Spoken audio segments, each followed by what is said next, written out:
I'm running away from my fiancé and our future together because I'm child-free, and I think he was trying to get me pregnant. Posted by you/child-free runaway. I, 26F, have always known I didn't want kids. From a young age, even when adults asked me how many kids I wanted, my answer was always none. I didn't even know what child-free meant, but I always was. As I got older, I realized what it was. I just didn't feel that unconditional love that's supposed to come with having children. Could I love a child? What if I can't be a mother because I don't know what that kind of love feels like? That's how I've spent my whole life. Then I met my fiancé, 34M, 2 years ago. He was my first everything, and I finally experienced romantic love. But when it came to kids, I still knew I couldn't do it. From the beginning, I told him that having kids was off the table. He said he was fine with that because he never really liked kids, so it wasn't a problem for him. 5 months ago, he proposed, and I said yes. We moved in together, and everything was perfect. We were planning our wedding slowly, no rush. That was until his sister had a baby 2 months ago. My fiancé instantly fell in love with his nephew and was there every step of the way. He bathed him, changed him, napped with him. It seemed normal, I guess, so I didn't mind. 3 weeks ago, we went to his sister's house for lunch. My fiancé was mowing her lawn when she asked me to watch the baby for a couple of minutes. I tried to refuse, but she looked so down that I agreed. I thought she would just put him in his stroller or something, but she plopped him into my arms and went upstairs. I panicked. I had never held such a small baby before, and I was terrified I might drop him. 5 minutes in, he started crying. At first, it was fine, but then he started screaming at the top of his lungs. How can such a tiny baby be so loud? I was almost in tears myself. I stood up as gently as I could and went outside where my fiancé was. I yelled at him to come grab the baby from me.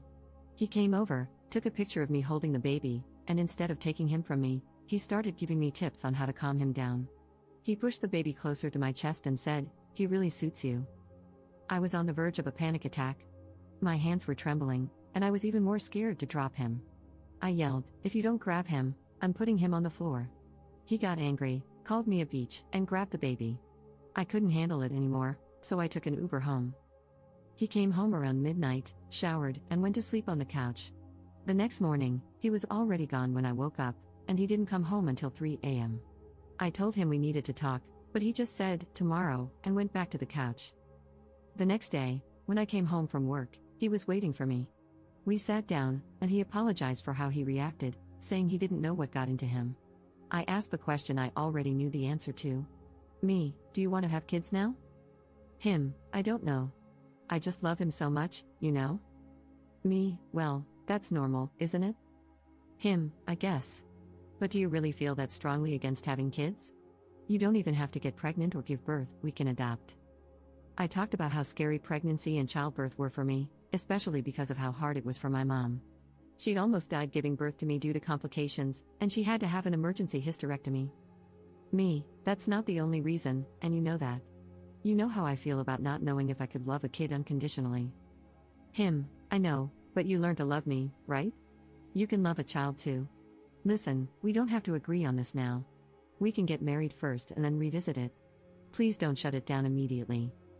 Then he started to cry and hugged me, so I dropped it. But deep down, I knew I couldn't be a mom. I know myself, and honestly, I felt betrayed by him. I thought I'd eventually start resenting him, but I hoped we could get past this. Then he started doing some strange things. He changed his wallpaper to a picture of me holding a baby, he started calling me mama, he wanted to start having unprotected sex, and he even began touching my belly when he thought I was asleep. I have fertility issues that I've never treated because what was the point? My period is irregular but mostly pain-free, so I never bothered to do anything about it. But when he suggested I go to the doctor to see what's going on with that, I panicked. It felt like he was trying to get me pregnant, and termination is still illegal in the country we're living in. So I left. I told him my mom fell in the shower and broke her leg, a lie, and that I wanted to stay with her for a couple of days to make sure she was okay. He said that was fine, and I waited for him to go to work. Then I grabbed important documents, some clothes, sentimental things, my dog, and I left. I don't know if what I did was right. I'm starting to doubt myself. Maybe he just wanted me to be healthy. Maybe he was just cuddling me or just liked that picture. But I can't shake the feeling that something was wrong. He hasn't realized that I left for good. He just questioned why I took the dog, jokingly. I didn't tell anyone, I just told my mom I missed her. Maybe I should go back and pretend everything's okay, But something about him feels off now, and I just don't know it anymore. I'm sorry if this is all over the place and extremely long. I just can't talk to anyone about this, and it's eating me alive. I probably left some things out of context, so sorry about that too. Relevant comments. Commenter. I'm so glad you did this. The number of stories on subs like this of, mostly, women who ignore signs like this and end up in extremely dangerous situations with even less ability to escape is very depressing. This guy is very selfish, and he clearly had no intention of loving the person you are. He loved the version of you that he was going to force you to be, including being a mother. At some point, he is going to figure out that you have left, and he is going to do literally anything he can to try to convince you to come back. But any promises he makes, like saying he will be fine with not having kids, are going to be a lie. If you go back, he will either change his mind and try to wear you down until you agree to have kids, or he will hold it against you and use it to guilt trip you anytime there is a disagreement. The key here is to stick to something that he can't argue with. Don't talk about how he made you hold the baby or even the way he tried to gaslight you. If you have to talk to him, just say something like, "You clearly want kids, and I don't, and we should both find people who want the same kind of future." Your goal, if you are talking to him, should not be to get him to understand that he is wrong. He will never do that. He is a narcissistic person. People like him are genuinely not capable of accepting fault. Your goal is to get him to move on so he doesn't become a stalker or something. Ops response. Luckily, he has never been to my home country. He has a super demanding job, so he doesn't even take vacations, making it nearly impossible for him to find me.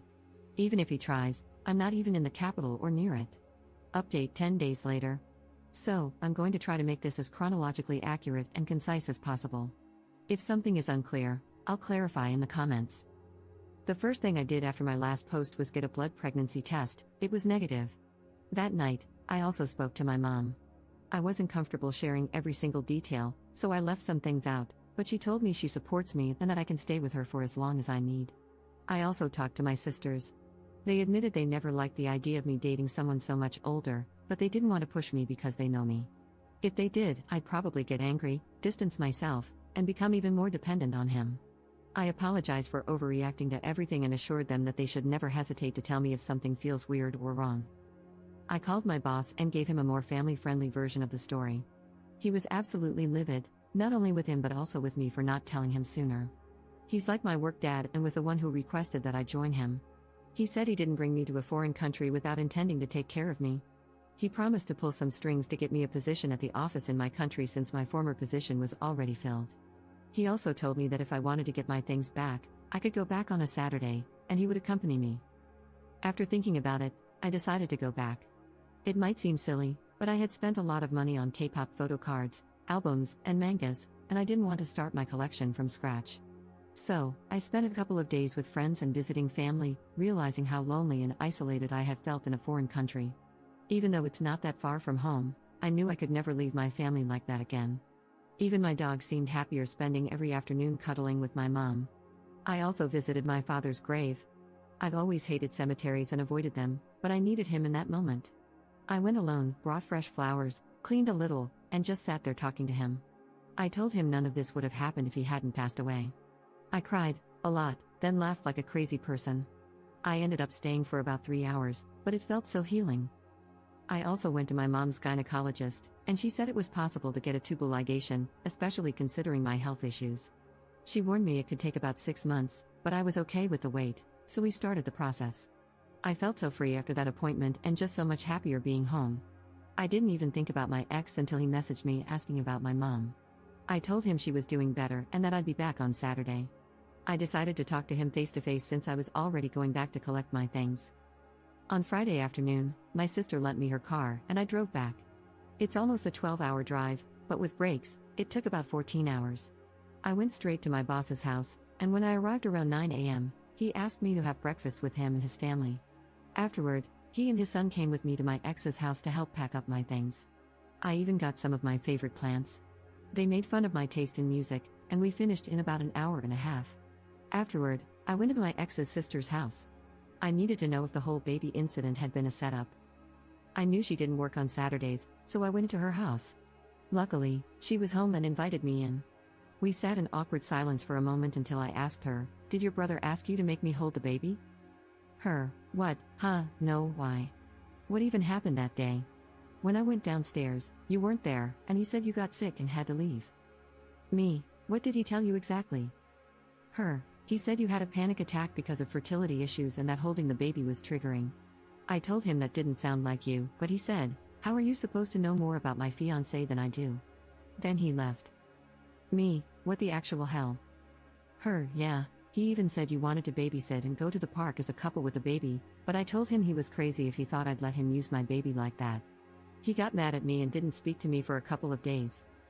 Then I laughed and explained what actually happened. She was furious, so mad she started crying. She apologized for leaving me with the baby, and I apologized for saying I was going to put the baby on the floor, and that I wasn't actually going to do that. She said she was genuinely considering going low contact with him because his behavior was creepy, and she feared he might do something to the baby. I decided to tell her I was leaving her brother, and she said she understood. We hugged, and she said she'd miss me. I went back to my boss's house to wait for my ex to get home. I told him to text me when he got off work. I was a nervous wreck. I almost threw up. My boss's wife made me tea and stayed by my side, rubbing my back. I honestly loved that woman, the whole family, really. My boss and his son came with me to his apartment. One thing about my boss, he's a softie, but he's huge. He's 195 centimeters and about 130 kilograms, and his son is basically a carbon copy of him, so I felt pretty safe. When my ex got home, he smiled at me but then saw my boss and his son. He asked me what was going on. Me, I'm breaking up with you. You're clearly going through a baby fever phase, and I don't want any part of that. Him, what do you mean, breaking up? We can't break up. We love each other. Me, no, you love the idea of me being pregnant with your child, and that's not going to happen. He tried to hug me, but my boss grabbed his shoulder and said, why don't you sit here with me? Him, I can't lose you, I love you. You're my soulmate. I can't live without you. If you leave me, I'll die. I would rather never have kids than lose you. I'll even get a vasectomy, but please stay. What will our families think? You can't just break off the engagement like this. Me, first of all, this isn't a telenovela, so calm down. Second, I never even told my family we were engaged, and I've already told them we broke up. Him, what about the dog? You can't just take her. Me, what dog? The dog I've had since I was 17? That's my dog, and she barely tolerates you. Trust me, she's much happier with my mom. He started sobbing and tried to speak, but I couldn't understand him. My boss's son couldn't have chosen a worse moment to laugh and ask, you really didn't tell your family? Me, I just never found the right moment, you know? My ex calmed down a little and said he'd never let me go. That he still loved me. I felt a little threatened when he said something like, I'll find you and make you fall in love with me again. I told him, good luck with that, but seriously, we're not in a telenovela. Enough with the drama. I gave him the ring back, and he threw it at me, though it didn't hit me. I said, I hope you find someone who wants kids, but I also hope you get psychological help, and we left. I spent the night at my boss's house, and the next morning, I went back home. I spent the rest of Sunday sleeping because I had a bit of a fever. I helped my mom with her business today, and my therapy session is on the 13th. Due to how things went in the office, I'll start again in March. They kind of fired me, then rehired me. Thank you so much for helping me see how crazy this whole situation was. I feel so happy and so light now. I forgot how much I love having my family around. I probably won't update again unless something crazy happens, but yeah, thank you, people, especially women, of Reddit. Relevant comments. Commenter. I'm curious, is there a legal way to keep an eye on him in his country? Also, is he active on social media and does he tend to share everything, like when he gets up, walks to work, and even picks his nose? His responses are making me a bit uneasy. It seems like he's genuinely clueless about the consequences of his actions and how they've affected you. Ops response. I don't think they can really just watch him without cause, but my boss's wife advised me to go to a police station before leaving the country again to let them know I was leaving willingly, just in case. And no, he doesn't post much on social media, just big events, birthdays, anniversaries, and that kind of stuff. Also, my mom already has security cameras, so I'm feeling confident. I don't think he's just going to drop everything to follow me without even knowing where I am.